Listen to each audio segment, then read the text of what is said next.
les Sénégalais doivent comprendre que nous sommes une grande nation. Parce que c'était à une période où, avec les remous, personne n'aurait pu imaginer que le Sénégal retrouverait sa stabilité. Et vous avez vu que les semaines d'après, les mois, au fur et à mesure qu'on s'approchait des élections, que en fait le droit a été dit, qu'il fallait effectivement que le président sortant, Macky Sall, à qui il faut rendre hommage, parce que il donc le mérite lui revient quand même. Oui, il aurait pu entièrement. Écoutez, moi je n'ai jamais été avec le président Macky Sall, j'ai jamais voté pour lui, mais je pense que il aurait pu se battre et dire que je vais garder mon droit pour dire que je vais me présenter encore, la droit me le il avait le droit, mais je ne suis pas juriste, je ne veux pas m'engager dans ça, mais je veux dire, lui, ce qu'il a toujours soutenu, c'est qu'il a fallu qu'il se retire pour la stabilité, pour notre démocratie.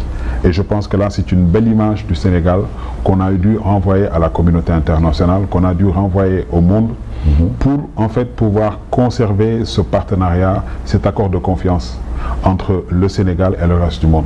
Donc c'est pour vous dire que diplomatiquement c'était extrêmement important, et vous avez vu avec l'avènement Diomaye, une fois élu, la sérénité est revenue, la stabilité est revenue. Au lendemain des élections, les gens vont vaquer à leur occupation. Il faut le dire, le Sénégal est une grande nation. Une grande nation, Babacar Mbengue, vous aviez été maire depuis 2009, vous l'aviez évoqué tantôt, vous aviez été aussi député durant 2 ans, mais 2 ans qui en valaient la peine. Le jeu en valait la chandelle parce que c'était quand même 2 ans intenses, loi d'amnistie et autres. Mais tout ça, c'était sous la bannière de Tahaou. Alors, nous sommes partis d'abord sous la bannière Yewwi Askan Wi. Pour le label, à l'Assemblée. Oui, mais c'est Tahaou aussi. Voilà. Moi, je suis de Tahaou, mais nous étions en intercoalition. Oui. Il y avait le PASTEF, il y avait Tahaou, il y avait le PUR, et dans l'intercoalition, il y avait également le PDS. C'est pour ça que je vous parle de plus de 80 députés. Et si vous voulez, c'est une fois à l'Assemblée, le PDS a décidé d'aller créer leur propre groupe, et nous également de même, et nous nous sommes retrouvés ensemble avec des responsabilités parlementaires. Moi, j'ai été président de commission, donc des affaires étrangères. Ensuite, certains parmi nous qui se sont retrouvés vice-présidents à l'Assemblée nationale, d'autres qui étaient carrément dans le bureau en tant que secrétaire élu. Et nous avions des groupes parlementaires. Et l'importance, c'était surtout de participer au débat, mais notre groupe parlementaire quand même avait du poids. Oui. Dans les décisions et dans la répartition du rôle, et même au niveau de la prise de parole. Parce qu'en fait, les prises de parole sont définies en fonction du poids des groupes. Donc c'est pour vous dire que la première année, nous avons eu à jouer ce rôle. Malheureusement, la deuxième année, nous étions sortis de Yewwi et on s'est retrouvés non inscrits. Vous avez regretté cette sortie, vous? Pas du tout. Moi, je ne regrette jamais mon parcours politique. Mais oui, c'est une sortie qui vous a été imposée ou bien... Écoutez, c'était une situation où moi je pense, parce que j'ai été au cœur des échanges, au moment de la séparation, il y a eu effectivement une cassure soudaine où nous avons entrepris des échanges pour vouloir sauver et rester dans Yewwi Askan Wi. Il faut dire que la situation était tellement complexe que voilà, c'était presque impossible que nous marchions ensemble. On était arrivé à ça vraiment? Oui. Animosité? Pas d'animosité. Moi, en tout cas, à mon niveau, pas d'animosité parce que je peux accepter les divergences de point de vue, on ne s'entend pas, mais pas d'animosité. Mais ce qu'il faut retenir également, c'est qu'à un moment donné, nous étions en train de parler d'amnistie. Il n'y avait plus.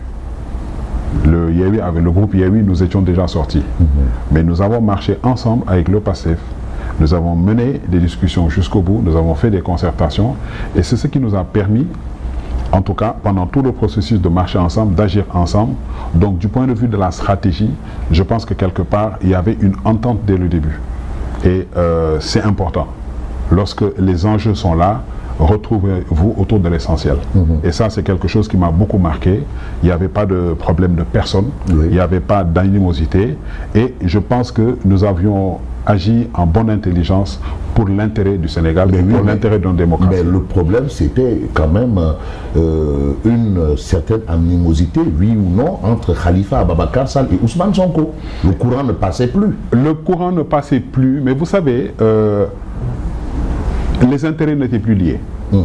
Quand vous parlez d'animosité, pour moi, c'est une question de personne et je ne pense pas... Oui, mais parfois le débat avait volé un peu... Oui, mais je n'ai jamais entendu le président Ousmane Sonko s'en prendre à Khalifa Sall et publiquement, et je n'ai personnellement jamais vu le président Khalifa Sall s'en prendre à Ousmane Sonko publiquement. C'est important. Et il faut dire qu'en démocratie, il faut accepter cette divergence d'idées. Nous n'avons pas aujourd'hui la même conception de choses, nous n'avons pas le même entendement, mais nous avons tous les deux le même objectif. Mais vous avez entendu Barthélémy Diaz, maire de Dakar, alors s'en prendre à Ousmane Sonko? Oui, là vous parlez de Barthélémy Diaz et de Ousmane Sonko. Mais si c'est en tout cas Khalifa Sall, chef de parti, je pense qu'entre lui et Ousmane Sonko, il n'y a jamais eu de problème. N'oubliez pas que c'est grâce à Barthélémy Diaz que Khalifa Sall a marché avec Ousmane Sonko. Et donc c'est Barthélémy Diaz qui a présenté véritablement Khalifa Sall à Ousmane Sonko. Mais est-ce qu'il est l'élément qui a amené diviseur? Je ne peux pas en parler parce que Barthélémy Diaz et moi, on est très proches. Oui. Mais sur ces questions sensibles, ils ont eu à le gérer entre eux. D'accord. Donc j'étais vraiment pas au fait de ce qui se passait vraiment. Absolument. Mais ça n'a pas servi quand même. Oui, bien sûr, la cassure était là.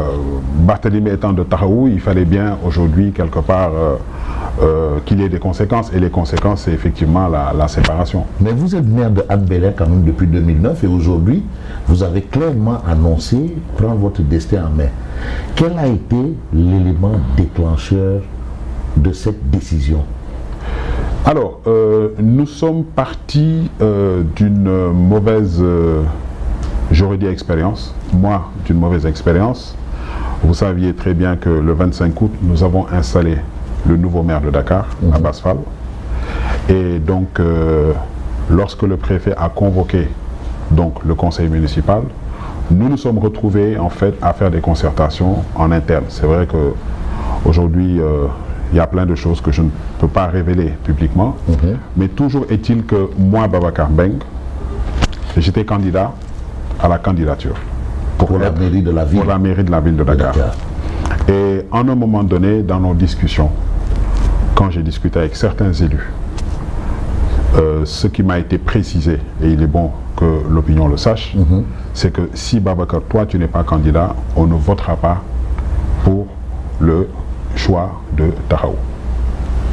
Bon, bien entendu, j'ai eu à faire un tour, à faire un sondage et je me suis rendu compte effectivement que bon nombre d'élus, en fait, soutenaient ma candidature. Mais moi, je suis dans un groupe. Oui. Et je suis obligé de respecter cette discipline de groupe, donc je suis resté dans le groupe pour me battre. Et bien entendu, je m'en suis ouvert à Khalifa Sall pour lui dire que moi, je pense que du point de vue de la candidature, j'ai vu un certain nombre d'élus qui soutiennent ma candidature.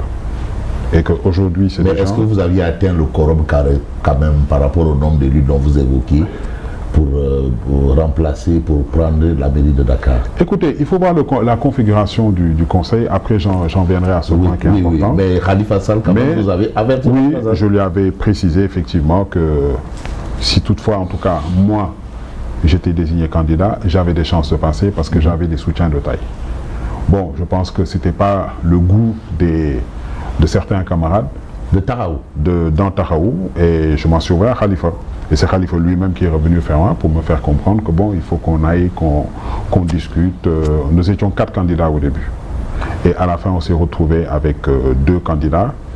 Et bien entendu, à la fin, moi, ce que j'assimile à un forcing, j'ai vu que, bon, voilà. Donc finalement, c'est la dame qui a été choisie.